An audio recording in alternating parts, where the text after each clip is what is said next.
الرحمن الرحيم، والحمد لله والصلاة والسلام على رسول الله صلى الله عليه وسلم. أهلا بكم وحلقة جديدة من قناة احترف اكسل مع ممدوح. النهاردة يا جماعة بنتكلم عن الدالة التانية لحساب الإهلاك. كنا اتكلمنا على دالة SLN وكيفية حساب قسط الإهلاك بطريقة القسط الثابت. والنهاردة هنتكلم عن دالة SYD وحساب الإهلاك بطريقة القسط المتناقص، او بطريقة مجموع عدد سنوات عمر الانتاج، او مجموع سنوات العمر الانتاجي للاصل. طيب ايه فكرة ال SYD؟ هي عبارة عن ايه؟ بان معدل الاستهلاك عندي بيساوي عدد السنوات المتبقية للاصل. يعني انا دلوقتي عندي عدد السنوات 10 سنين في الاول خالص، ومجموع عدد السنوات، مجموع عدد سنوات عمر الانتاجي اللي هو عبارة عن 55. ال55 دي جت ازاي؟ انا عندي على 10 سنين، فقلت 1 زائد 2 زائد 3 زائد 4، في الاخر طلعوا 55. فمعدل الاستهلاك عندي هنا هيبقى 10، عدد السنوات المتبقية للأصل اللي هم 10 سنين على ال55.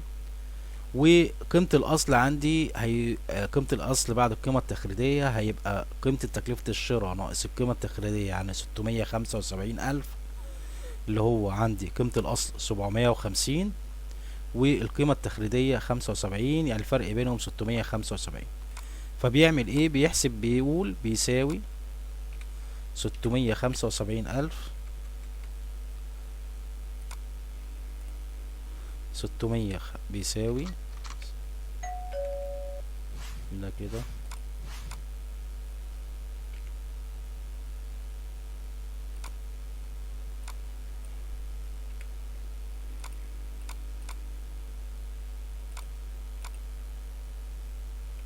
بيساوي 675 ألف على قصدي في 10 على 55. دي قوس كده،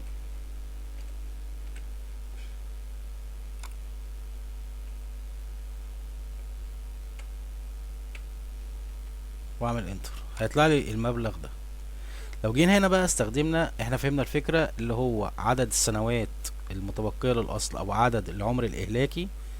لو أنا في بداية أول سنة يبقى عندي عمر الإهلاك كله 10 سنين، تمام، على عدد مجموع أرقام العمر الإنتاجي، اللي هو مجموع أرقام العمر الإنتاجي اللي هو بيتحسب بيجمع السنين بتاعتي 1 زائد 2 زائد 3 زائد 4 لحد ما بوصل لرقم، وبقسم العمر الإنتاجي كل ما أول سنة بقسم العمر الإنتاجي اللي هو 10 سنين على مجموعهم، السنة التانية بقسم 9 سنين على مجموعهم، السنة التالتة بقسم 8 سنين على مجموعهم، وهكذا.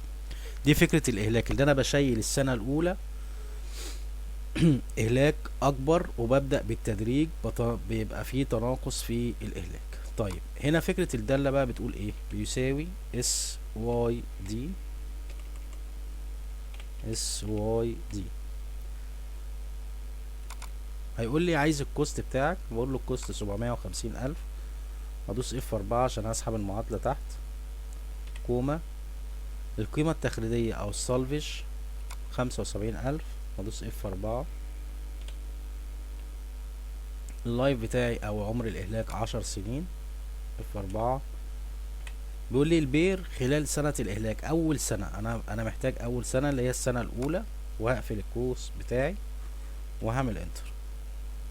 طلع لي فعلا نفس الناتج ده، واروح عامل سيلكت كده، تمام. هاجي احسب مجمع الاهلاك. مجمع الاهلاك اول سنة زي ما قلنا، ثانية واحدة،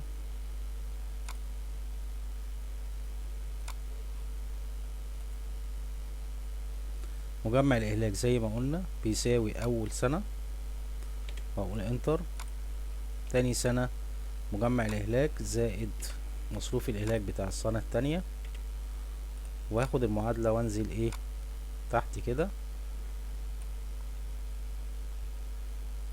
يبقى القيمة الدفترية للأصل بعد الإهلاك هيساوي قيمة تكلفة الشراء وأثبته ناقص مجمع الإهلاك، أقول انتر وانزل كده.